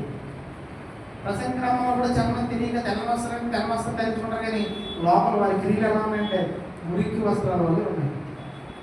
మనం తెల్ల షర్ట్ వేసుకున్నామంటే క్రియలు కూడా ఎలా ఉండాలి? మన మాటలు మన క్రియలు ఆలోచన కూడా తెల్లగా ఉంటాయి. అది పరిశుద్ధులు నీతి క్రియలు. తెల్లని వస్త్రాలు ఎందుకు ఇస్తున్నారు అంటే నీతి క్రియలు. తెల్లని వస్త్రాలు ఎవరికి ఇస్తున్నారు? రాజులకు ఇస్తున్నాడు. జయించిన వారికి తెల్లని వస్త్రాలు ఇస్తున్నాడు. ఇంకో మాట చెప్తున్నారు ఏమని? జీవ గ్రంథంలో నుంచి అతనికి ఎంత పేరు ఎప్పటికీ తుడిచిపెట్టను. ముషిగారు అడుగుతారు, అయ్యా నా వల్ల అవ్వట్లేదు, ఏదో మరి ఎలా ఉన్నాయి, జీవ గ్రంథం నుంచి నా పేరు తీసేసి. జీవ గ్రంథంలో పేరు తీసేస్తే ఎక్కడ ఉంటాం మనం? చెప్తాను, ఒకవేళ నువ్వు చేస్తే నేను ఎంత మాత్రం నువ్వు గెలిచావనుకోండి, తర్వాత ఏ ఇబ్బందులు వచ్చినా ఎంత మాత్రం తీయను అని అన్నాడంటే అర్థం ఏంటో తెలుసా? నీకు ఛాన్స్ ఉంది. అసలు ఈ స్థానిక సంఘం ఉన్నటువంటి ఒక లక్షణం చూడండి ఏమనుందో. 3వ మొదలుచాను. సాదీసులో ఉన్న సంఘంతో ఎలా చెప్పము వ్రాయము. 7 నక్షత్రములను దేవుని ఏడాత్మను గలవాడు చెప్పు సంగతులు ఏమనగా నీ క్రియల మీద ఎరుగుదును. ఏమనగా జీవించుచున్నామన్న పేరు మాత్రం ఉన్నది, కానీ చచ్చిపోయినాడు ఎవడో వాల్యూ ఇవ్వడు, కానీ దేవుడు వాల్యూ ఇస్తున్నాడు. నువ్వు చనిపోయినా ఆత్మీయంగా నువ్వు చనిపోయిన దేవుడు ఎక్కువగా ఛాన్స్ ఇస్తున్నాడు. నువ్వు మృతుడివే కానీ అంటే చూడండి, దేవుని మంచి గొప్ప ఆ ప్రేమ చూడండి, ఆ మనసు చూడండి. అయితే నువ్వు మృతుడివే, నువ్వు నా దృష్టిలో చనిపోయావు. చాలా మంది మనుషుల బాధ ఎప్పటి వరకు ఉంటుందండి? ఎప్పటి వరకు ఉంటుందండి మనుషుల బాధ? దీంట్లో ఉంటుంది వ్యాపారం గొడవ వచ్చే వరకు ఉంటుంది. మనుషుల బంధం గొడవ వచ్చే వరకు ఉంటుంది. గొడవ వచ్చిన తర్వాత మన బాధ మైనస్ అన్నీ తెస్తారు. అవునండి, ఆ రోజున ప్రేమ ఎలా ఉంటుంది? ఏం పర్లేదు మనడు అంటారు. కానీ ఆ రోజున ఎలా ఉన్నా, ఆ రోజున అలా ఉన్నా, ఆ రోజు ఎలా ఉన్నా లిస్ట్ అంతా వస్తుంది. ఓహో, మనుషుల బంధాలు గొడవ వచ్చే వరకే నాన్న స్నేహితులు. గొడవ వచ్చిన తర్వాత ఇక్కడ కూర్చున్న వాళ్ళు అసలు ఈ వారం నేను ప్రేమ గురించి చెప్తాం అనుకున్నాను. అందులో ఒక డైలాగ్ అడుగుదాం అనుకున్నాను. ఇక్కడ అందరూ ఎన్ని సంవత్సరాల స్నేహం ఉంది మీకు అని అంటే బాలాజీ సురేష్ మీ అందరూ 8 సంవత్సరాలు చెప్తారేమో అనుకున్నాను. మన బంధాలు ఉపయోగంగా తెలిసండి. చాలా మంది బంధాలు డబ్బులు తీసుకున్నంత వరకు ఈసారి 10,000 అడిగి 4 రోజులు ఇచ్చి ఈరోజు సమాజం ఎలా ఉంది? బంధాలు డబ్బులతో ముడిపడి ఉన్నాయి. చాలా వాళ్ళు అడిగి చెప్పి డైరెక్ట్ తెలుసా, డబ్బు ఏం చేస్తాడ మనిషిని? డబ్బు మనిషిని ద్వారా చేయదు. డబ్బు మీద ఉన్న ఆశ అదే ప్రేమలో వదిలేసుకుంటారు కదా కొంతమంది. డబ్బు మీద ఉన్న ఆశ మనుషుల ద్వారా చేస్తుంది. అందుకే బ్రదర్ మా జీవితంలో చాలా మంది చెప్పండి, ఎప్పుడు డబ్బుల సంబంధం తీసుకురాలేదండి. మా మధ్యలో తీసుకొస్తే ఏమవుతుంది తెలుసు, విడిపోతారు అక్కడతో. మనుషుల బంధం గొడవ వచ్చే వరకు మాత్రమే. దేవుని బంధం ఎప్పుడు తెలుసా? పోనీ అప్పటికి ఇప్పుడు సిస్టర్ చెప్పినట్టు మరణం వరకు ఎప్పుడు తెలుసా? మరి భార్య భర్తలకు ఎవరిలో భార్య భర్తల వరకు ఎక్కడ బంధం అండి? మరణం వరకు. మరణం తర్వాత కూడా బంధం ఉన్నదండి. చనిపోకముందు, పుట్టిన తర్వాత, పుట్టబోకముందు, పుట్టిన తర్వాత, పుట్టినప్పుడు, చనిపోయినప్పుడు, చనిపోయిన తర్వాత కూడా ఏమండి ఎల్లకాలము బంధం ఎవరితో ఉందంటే దేవునితో ఉంది. అప్పుడు చెప్పండి, నాతో కూడా ఉండాలని అనుకుంటే నువ్వు చేస్తే జీవగ్రంథంలో నీకే తీను. నాతో ఉండు, నాతో ఉండు, లిస్టులో రాస్తాను నా పేరు. సోదరు ఇంకో మాట చెప్తాను. ఏమంటాడు ఆయన? యేసుప్రభువు చెప్తాడు, వాణిని అతని పేరు ఎంత మాత్రం తుడిచిపెట్టక నా తండ్రి ఎదుటను ఆయన దూతలు ఎదుటను. ఏమంటే స్టేజ్ మీద మనం పిలిచి అంతర్జాతీయ సువార్తకి మన మొదటి బ్రదర్ అంటే ఎలా ఉంటుంది? కొంచెం ఆనందమో లేకపోతే అది గర్వం వెళ్ళేంత వరకు ఎలా ఉంటుంది? సంతోషంగా ఉంటుంది.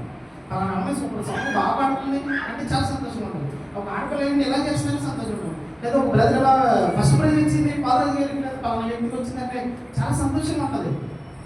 ఆ రోజు యేసుప్రభువు స్టేజ్ మీద పిలిచి వాళ్ళ లోపల అమ్మవారికి గమనించలేదు.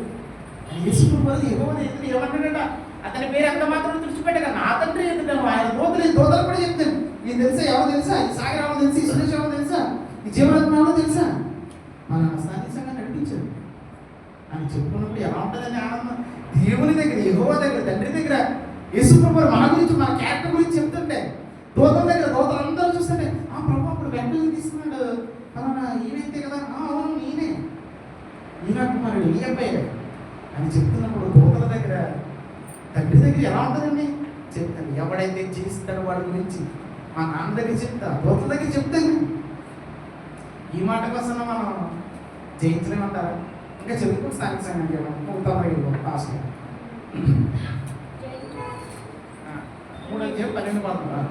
3:12 జయించు అని 3:12 జయించు అని నా దేవుని ఆలయములో ఒక స్తంభముగా చేసినను, అందులోని వాడికి మీదకి ఎన్నటికి వెలుపలిపోడు. ఇప్పుడు చూడండి, ఎవడైతే జయిస్తాడో, జయిస్తేనే, ఇప్పుడు వరకు మనం అన్ని చూసాం కదా, ఎప్పుడు జయిస్తేనే నా దేవుని ఆలయంలో సంఘములో మన రూపం మూలకంపములు అంటే అర్థం ఏంటి తెలుసా? స్తంభాలు. ఈ బిల్డింగ్ ఎప్పటి వరకు నిల్చుంటుంది అని అంటే ఈ స్తంభాలు ఉన్నంత వరకు నిల్చుంటుంది. స్తంభాలను కూల్చేసాం అనుకోండి, బిల్డింగ్ ఏమవుతుంది? మొత్తం కూలిపోతుంది. స్థానిక సంఘం బలంగా ఉండాలని అంటే సంఘంలో దేవుడు కొంతమంది స్త్రీని, పురుషుల్ని ఎలా పెడతారంట? మూలకంపాలుగా, స్తంభాలుగా నిలబెడతారు. ఇప్పుడు జయిస్తే నువ్వే ఓడిపోయావు అనుకోండి, నువ్వే రకరకాల కారణం చెప్పి దేవుడు దూరమేమో అనుకోండి, నేను స్తంభంగా పెట్టి అప్పుడు ఎప్పుడైతే జయిస్తావో, జయిస్తేనే జయించిన వానికి నా దేవుని ఆలయంలో, నా తండ్రి ఆలయంలో, నా సంఘంలో వాళ్ళు ఎలా చేస్తారట? స్తంభాలుగా నిలబెడతారు. ఆడు ఎన్నటికీ కదల్చబడడు. దీనికి క్రేన్ వచ్చింది అనుకోండి, జేసీబీ బకెట్ ఎలా కొట్టింది అనుకోండి, కదిలిపోతుంది, పునాదులతో సహా కదిలిపోతుంది.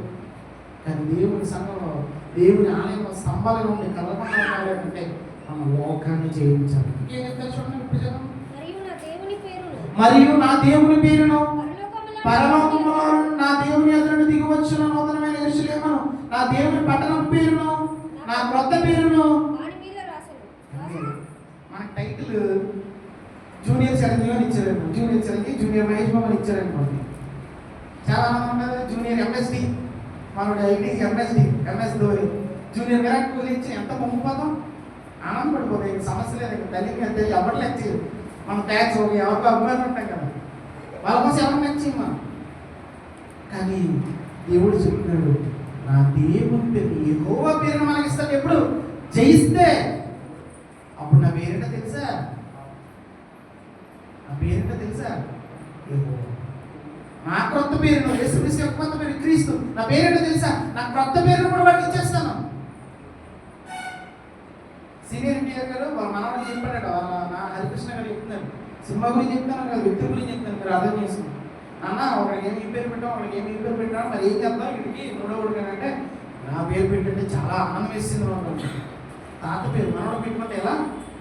దేవుడు చెప్తాను, ఎవడైతే జయిస్తాడో వాడికి నా తండ్రి పేరు పెడతానో, యెరూషలేము పట్టణం పేరు పెడతాను, నూతన యెరూషలేము అంటే సంఘం పేరు, నా క్రొత్త పేరు అంటే క్రీస్తు పేరు పెడతానంటే ఎంత సంతోషపడి. ఇవన్నీ ఎవరికి? జయించిన వారికి. జయిస్తేనే. ఇంకొక స్థానిక సంఘం ఏం చెప్తున్నానంటే 21 వచ్చి 3:27 నేను జయించి నా తండ్రితో కూడా ఆయన సింహాసనం కూర్చుండి ఉన్న ప్రకారము జయించు వానిని నాతో కూడా నా సింహాసనం నందు. మనం ఎక్కడైనా ఒక మినిస్టర్ ఫంక్షన్ ఆల్రెడీ పక్కన తీసుకోమంట, సీఎం దగ్గర కాస్త సెక్యూరిటీ దగ్గర, మన స్కానింగ్ తీసే దగ్గర కూడా రావాలి. మనం ఎవరు కూడా మనం పక్కన కూర్చోబెట్టుకోవాలి. మా నాయకులు, మన ఎమ్మెల్యే, మా సార్ అంట స్టేటస్ పెట్టుకుంటాం, కానీ ఎవరు మన దగ్గరికి రానివాడు. అవునండి, మన ఆఫీసర్ కూడా మన దగ్గర రానివాడు, ఇంటికి కూడా రానివాడు.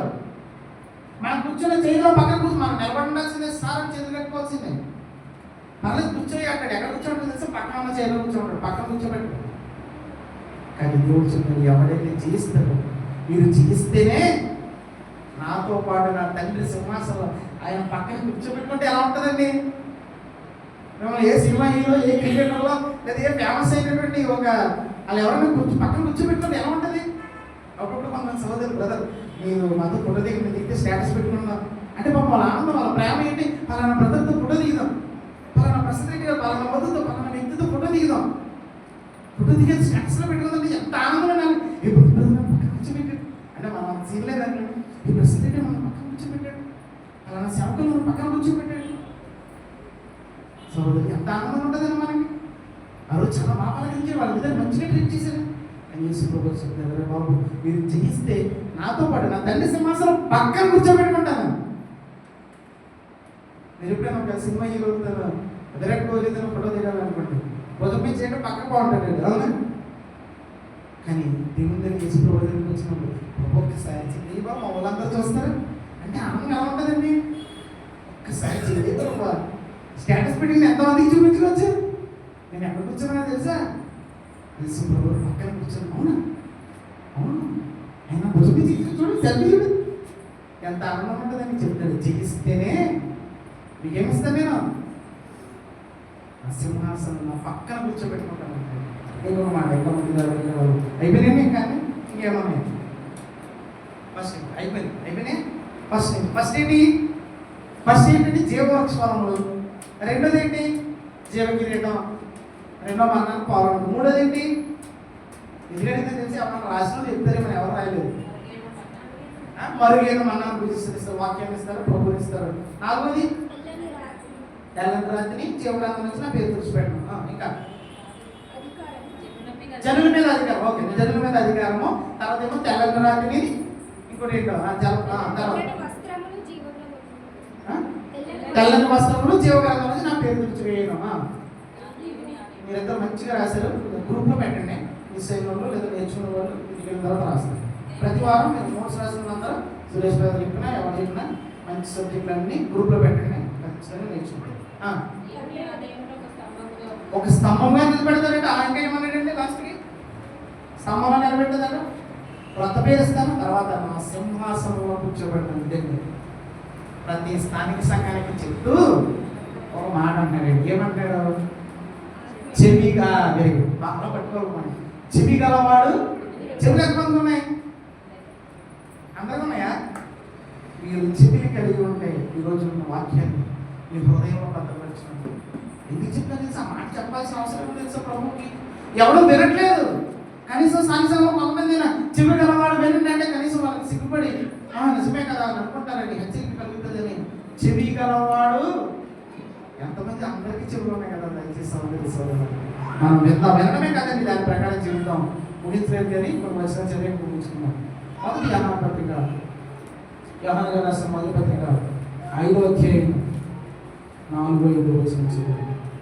4వ వచనం చదవడం తర్వాత. దేవుని మూలముగా పుట్టిన వారు లోకమును జయించడం చాలండి. ఎవడు లోకాన్ని జయిస్తాడు? ఎవడు పాపాన్ని జయిస్తాడు? ఎవడు మరణాన్ని జయిస్తాడు? ఎవడు శ్రమను జయిస్తాడు? ఎవడు శరీరాన్ని జయిస్తాడు? ఎవడు శరీర క్రియలు జయిస్తాడు అంటే ఎవడట? దేవుని మూలముగా పుట్టినవాడు. దేవుని మూలముగా పుట్టినవాడు ఎవడో తెలుసా?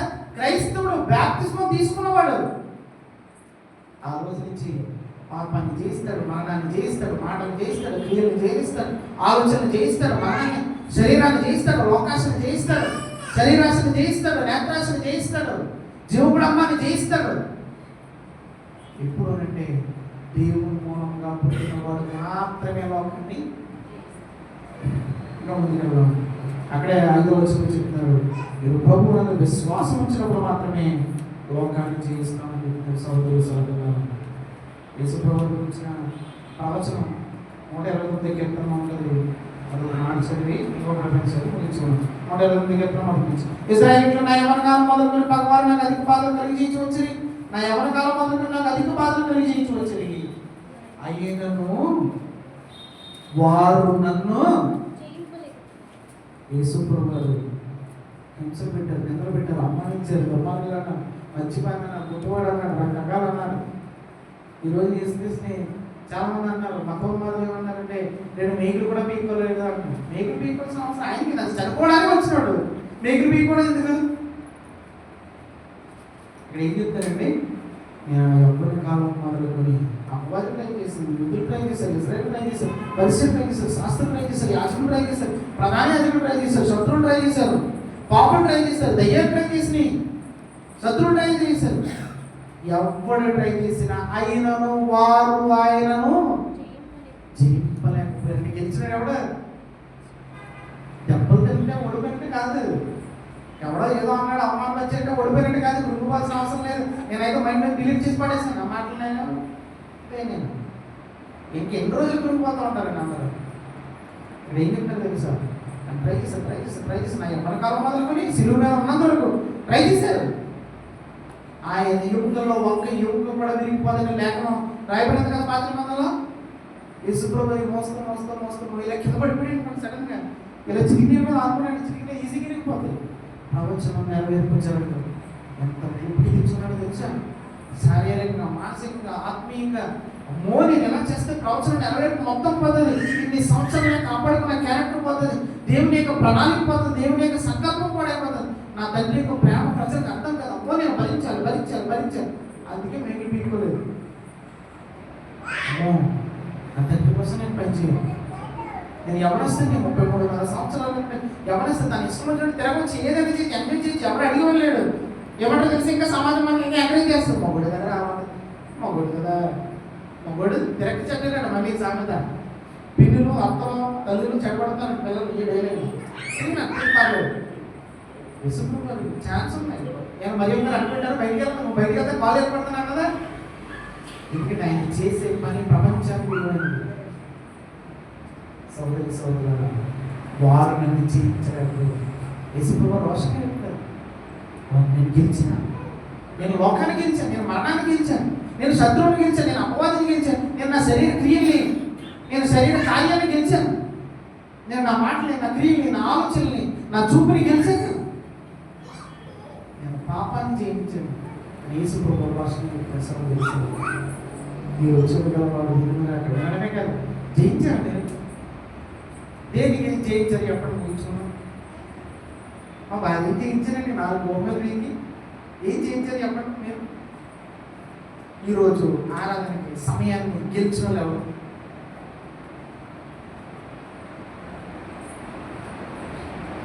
ఓకే, ప్రతి ఆదివారం మానకుండా ఈ సంవత్సరం వస్తానని నిర్ణయం తీసుకున్న వాళ్ళు ఎవరు ఉన్నారు? నిర్ణయం తీసుకుని వెరీ గుడ్ మానకుండా వస్తామా? వస్తే చాలా సంతోషం. ఒకవేళ కుదిరితే దేవుని చెప్పమైతే ఒక 31st అదే అప్పుడుగా నేను వస్తే మానకుండా వచ్చిన పేర్లు గిఫ్ట్ చేస్తాను. మిమ్మల్ని ఎంకరేజ్ చేయలేదు. నిర్ణయం తీసుకొని అది ఇచ్చిన ఉంటే English words decision, commitment. Decision తీసుకుంటాం మనం కూడా ఒకసారి మనకి వచ్చినటువంటి ఎదురైనటువంటి సమస్యను బట్టి వదిలేస్తాం మధ్యలో. కమిట్మెంట్ తీసుకుంటే ఏదే తెలుసా, మనం ఎడబాబు కాదు చావుకి ఎదురైనా సరే నేను నిర్ణయం తీసుకోవాలి. క్రైస్తవులు తీసుకోవాల్సిన కమిట్మెంట్ మనం తీసుకునే నిర్ణయాలు ఎలా ఉంటుంది తెలుసా? మనం 30% నిర్ణయాలు తీసుకుంటాం. ఈ సంవత్సరం మొత్తం ప్రయత్నించేది కానీ చదువుతారు చాలా సంతోషం కొంతమంది. ఈ సంవత్సరం నేను ఎలా ఉండాలి, ఈ సంవత్సరం నేను ఎలా ఉండాలి కానీ మనం పాటిస్తున్నాం. ప్రకటన గ్రంథం 10వ అధ్యాయం 9, 10, 11 చదువు.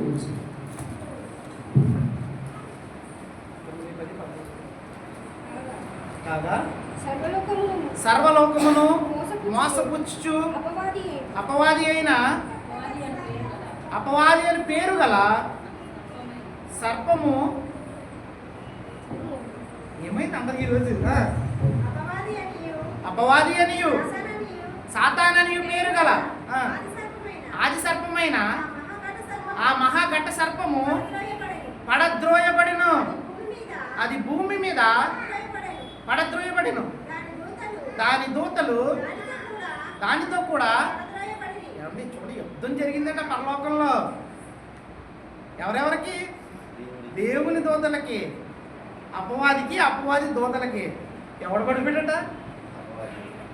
దేవదూతల మేసం నిలేసి ఉంటాయండి. అవునా? మనం ఏం సాధించామని మనం వేయాలి మేసం ఎలాగా?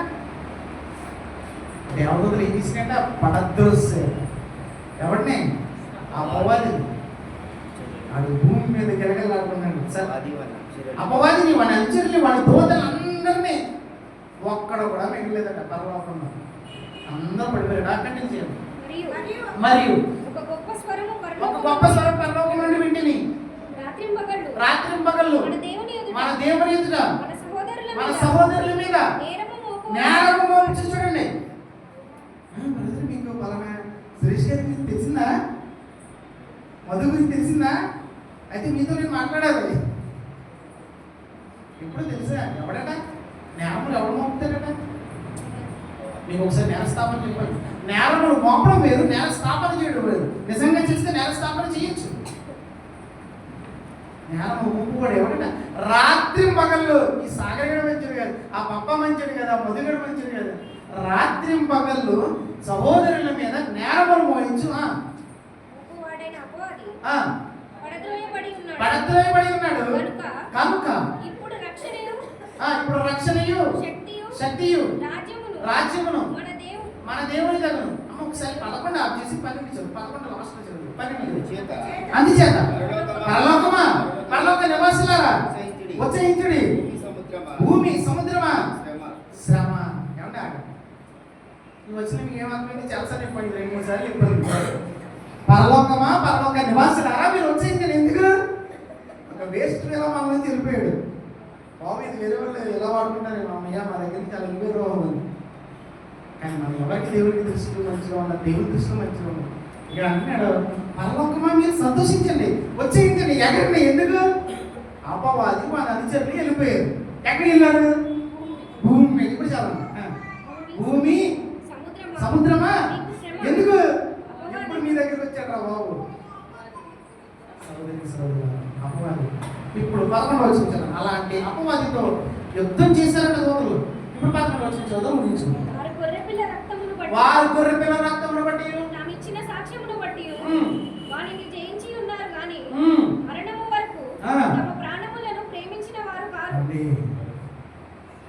మనం ఏది ప్రేమిస్తాం తెలుసా? మన శరీరం, మన కడుపుని ప్రేమిస్తాం, మన శరీరాన్ని ప్రేమిస్తాం. అమ్మని చచ్చిపోతాం, రిస్క్ తీసుకో మనం. ఎందుకంటే మరణాన్ని ప్రేమిస్తాం. కానీ అక్కడ ఉన్నటువంటి దేవుని శిష్యులు, ప్రభు శిష్యులు, క్రైస్తవులు వాళ్ళు రాసినటువంటి మాట ఏం చేశారట? వాళ్ళు మరణము వరకు దాన్ని ప్రేమించిన వారు కారు. వాళ్ళు పోరాడారు, జయించారు. అపవాది క్రియల్ని లైట్ చేశారు, దానికి తిరగబడ్డారు. అపవాదిని ఎదిరించిన వారు మీ అందరికీ పారిపోతారు. అపవాదిని ఎదిరించారు, లోకాన్ని ఎదిరించారు, పాపాన్ని ఎదిరించారు. పాపం మీద జయం పొందారు, మరణం మీద జయం పొందారు, అపవాది మీద జయం పొందారు, లోకం మీద జయం పొందారు. వాళ్ళు ఎప్పుడు మరణాన్ని ప్రేమించిన వాళ్ళు చంపేస్తారు. చంపే దేవుని పని కోసం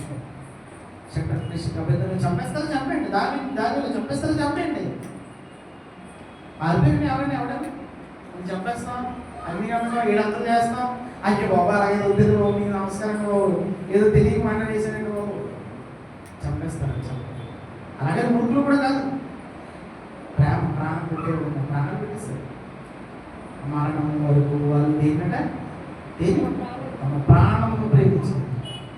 ఈరోజు మన ప్రాణాన్ని, మన కుటుంబాన్ని ఇవన్నీ ప్రేమిస్తున్నాం కాబట్టి దేవుడు దూరం అయిపోతుంది. ద్వేషించడం కాదు, మొదట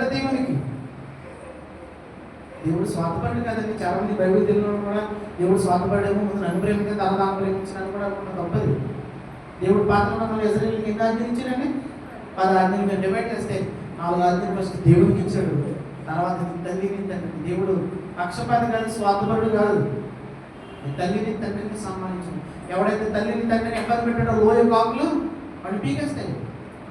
తల్లిని తండ్రిని సన్మానించమన్నాడు. నన్ను ఈ తల్లిదండ్రుల్ని తర్వాత మిగిలిన 4 పొరుగు వాడిని గురించి చెప్తాడు. ఈ పక్కన ఉన్న స్నేహితులు కానీ పొరుగు వాడిని కానీ ఇబ్బంది పెట్టదు, అలా చేయడం వారికి నేనే ఆశించకూడదు అని చెప్పిన దేవుడు స్వార్థపరుడు. ప్రాధాన్యత, దేవుడు కోరుకున్నది ప్రాధాన్యత. నాకు చెప్పండి, నాకు ఇచ్చి చూడండి ఏం చేస్తాను. సౌకర్య ఈరోజు నుంచి చేద్దామా, గెలుద్దామా? గెలుద్దామంటే ఫస్ట్ పోటీలో పాల్గొనాలి కదా. చేద్దాం. దేవుడిని అడిగిన ప్రభావం మరి నేను దీన్ని జయించలేకపోతున్నాను, నేను గెలవలేకపోతున్నాను, నాకు సహాయం చేయించండి. జయిస్తేనే టైటిల్ ఏమిటి ఈరోజు చెప్పిన అంశం? జయిస్తేనే దేవుడు మనకి ఏదైనా ఇస్తాడు. ఓడిపోతే అలా జయించాలని దేవుని కోరుకున్నాను. ఒక అవకాశం ఇచ్చిన దేవుడు చెల్లిస్తూ సహోదరులకి సాంస్కృతిక సహోదరులకి నేను తెలియజేస్తాను. సమయం సహోదరులు అందరికీ వందనాలు. Thank you.